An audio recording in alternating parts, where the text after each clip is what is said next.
Alors, dans cette partie, on va voir comment fonctionne le calque de réglage niveau. Alors, c'est un calque qui est très utilisé dans Photoshop, parmi l'un des plus utilisés, et il est bien important de comprendre exactement comment il fonctionne, avec des exemples simples, pour ensuite pouvoir l'appliquer sur des exemples plus complexes. Alors, pour ce faire, je vais vous faire une petite présentation de la façon dont il fonctionne, avec un exemple très simple, donc encore une fois avec mes cercles, et avec ça, normalement, vous allez voir que vous allez tout comprendre. Alors, dans mon document Photoshop, j'ai un calque blanc et un calque de niveau. Sur le calque blanc ici, le premier calque, je vais dessiner des cercles de différentes luminosités, et je vais utiliser l'outil crayon. Alors pourquoi ne pas utiliser l'outil pinceau? Eh bien tout simplement parce que si je fais un cercle ici avec l'outil pinceau, vous voyez que j'ai un crénelage ici qui se fait entre le noir et le blanc. Donc j'ai des valeurs autres que le noir pur et le blanc pur. Donc moi je veux juste avoir du noir, donc je vais utiliser l'outil crayon qui lui n'a pas d'anti-crénelage sur les bords et qui me permet donc d'avoir uniquement la couleur que j'ai sélectionnée. Donc je vais faire un premier cercle noir. Ensuite, je vais aller faire un cercle donc à 25% de luminosité. Donc un cercle à 25% de luminosité. Je vais faire ensuite un cercle à 50% et un autre à 75%. Donc là, on a 4 cercles avec 4 luminosités différentes. Donc du noir à 0 donc % de luminosité, un gris 25%, un gris 50% et un gris 75%, et le fond blanc ici sur lequel sont ces cercles. Alors maintenant, on va cliquer sur le calque de niveau pour aller voir ce qu'on a à l'intérieur de ce calque de réglage. Donc je vais cliquer sur la petite icône ici pour ouvrir les propriétés, et là vous voyez qu'on a l'histogramme de notre document. Donc là, on a uniquement 5 valeurs différentes, donc les 4 cercles et le fond blanc. Ici, vous voyez sur l'histogramme qu'on a un peu plus que 5 valeurs, et donc pour remédier à ça, on va cliquer sur la petite icône ici, qui va en fait calculer un histogramme plus précis. Donc ça, c'est quand on crée en fait des nouveaux pixels, l'histogramme va avoir tendance à avoir un peu de mal à suivre, et donc en cliquant sur cette icône, ça va recalculer l'histogramme, et là vous voyez qu'on a bien donc 5 valeurs qui correspondent à nos 5 valeurs de luminosité ici. Donc l'histogramme correspond parfaitement à l'image que j'ai devant moi. Alors, dans ce calque de niveau ici, on va pouvoir modifier les valeurs de notre image. Donc là, vous voyez qu'on a plusieurs options qu'on peut modifier. On a tout d'abord des paramètres prédéfinis qui vont nous permettre, par exemple, d'avoir quelque chose de plus foncé, de, par exemple, augmenter le contraste. Donc vous voyez qu'en faisant défiler avec la molette de ma souris les différents paramètres prédéfinis, la valeur de luminosité de mes cercles est en train de changer. Donc moi je vais le laisser à par défaut ici, et on va manipuler nous-mêmes les différents éléments de ce calque. Alors ici vous voyez qu'on agit sur le RVB, donc sur le rouge, le vert et le bleu en même temps. On peut aussi venir cliquer sur uniquement le rouge par exemple pour n'affecter que la couche rouge de notre image. Pour l'instant on va rester en RVB, puisque de toute façon on n'a pas de couleur dans notre image, on a juste des valeurs de luminosité différentes, donc du noir au blanc, donc on va rester en RVB. Ensuite ici on a donc les pipettes qui vont nous permettre de sélectionner directement dans notre image les valeurs que l'on veut. On a ensuite 3 curseurs ici, donc le curseur pour les tons sombres, le curseur ici pour le point milieu, et le curseur ici pour les valeurs les plus claires.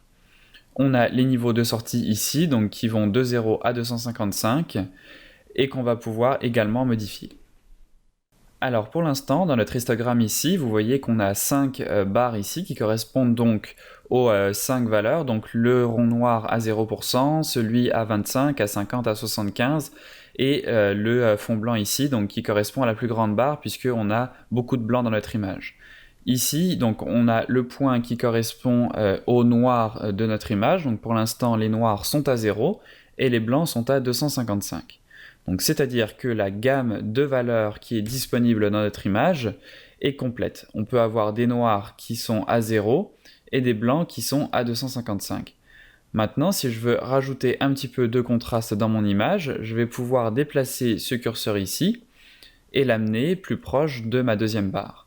Donc là, vous voyez qu'en l'amenant à 64, ça veut dire que toutes les valeurs ici qui sont comprises entre 0 et 64 vont être du noir complet. Donc ma gamme de valeurs qui avant s'étendait de 0 à 255 va s'étendre maintenant de 64 à 255.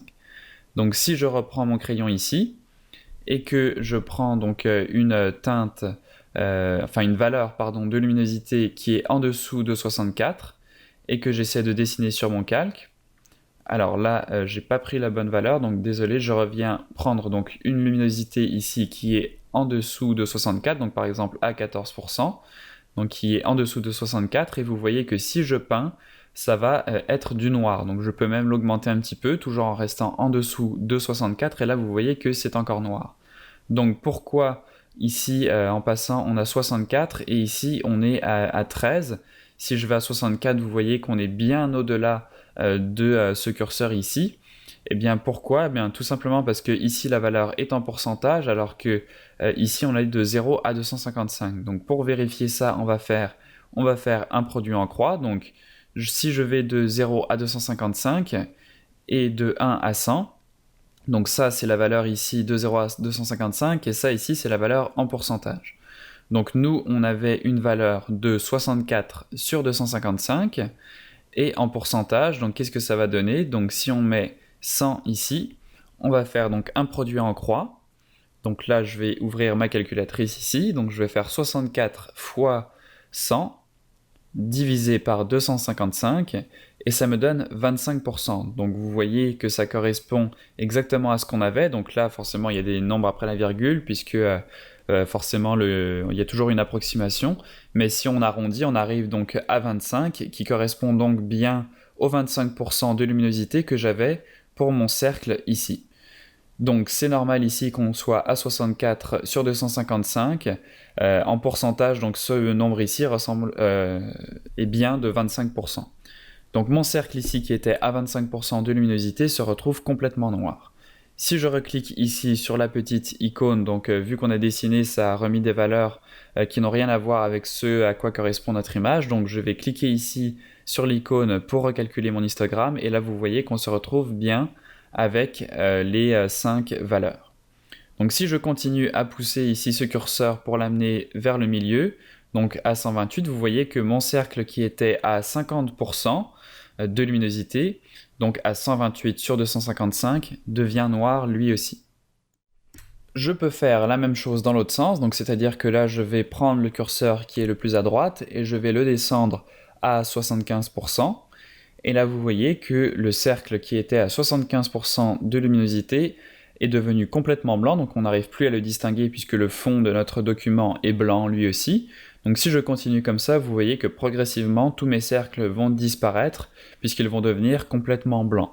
Donc la gamme de valeurs ici que j'ai de disponible maintenant n'est que de 0 à 64 au lieu de 0 à 255. Donc tous les pixels qui sont au-dessus de 64 de luminosité vont être considérés comme parfaitement blancs. Donc j'espère que c'est clair. On a ici le point milieu, donc ça c'est le point qui va nous permettre de définir le gris, donc plus proche du blanc ou proche du noir, donc c'est un contrôle qu'on a en plus. Et pour finir, ici on a les niveaux de sortie, donc là on a juste le point noir et le point blanc. Donc les niveaux de sortie, ça va me permettre de redéfinir à quoi correspond le noir et le blanc. Donc pour l'instant, le noir c'est 0 et le blanc c'est 255. Donc si on prend ici un pinceau, donc l'outil crayon, et que je me mets avec du blanc pour dessiner sur mon calque, le blanc le plus parfait, donc le plus pur, ça va être 255 dans le rouge, le vert et le bleu. Si je descends ce curseur ici, pour l'amener à 200 par exemple, eh bien je redéfinis mon point blanc pour dire maintenant à Photoshop que le point le plus blanc possible n'est pas 255 mais 200. Donc si je dessine ici avec du blanc sur mon calque, donc là je remets mon pinceau avec des valeurs de 255, si je dessine avec ce blanc sur mon calque, vous voyez que je n'ai plus du blanc pur à 255 comme on avait auparavant, mais du blanc à 200. Bien que ma couleur ici soit à 255, ce que je vois sur mon calque, eh bien c'est un blanc à 200 puisque j'ai réduit ici la gamme de tonalités qui était disponible. Donc je vous conseille d'expérimenter un peu avec les niveaux, c'est quand même assez important de comprendre précisément et en expérimentant de se rendre compte ce que font les niveaux d'entrée et de sortie. Comme je vous le disais en introduction, c'est vraiment un calque qu'on utilise très souvent avec l'outil courbe. C'est vraiment deux outils de réglage dans Photoshop que vous allez vous retrouver à utiliser constamment. Donc c'est vraiment important de comprendre comment ils fonctionnent. Et donc n'hésitez pas à ouvrir Photoshop et à vous entraîner avec des exemples simples comme celui-ci. Donc voilà pour cette partie sur les niveaux dans Photoshop.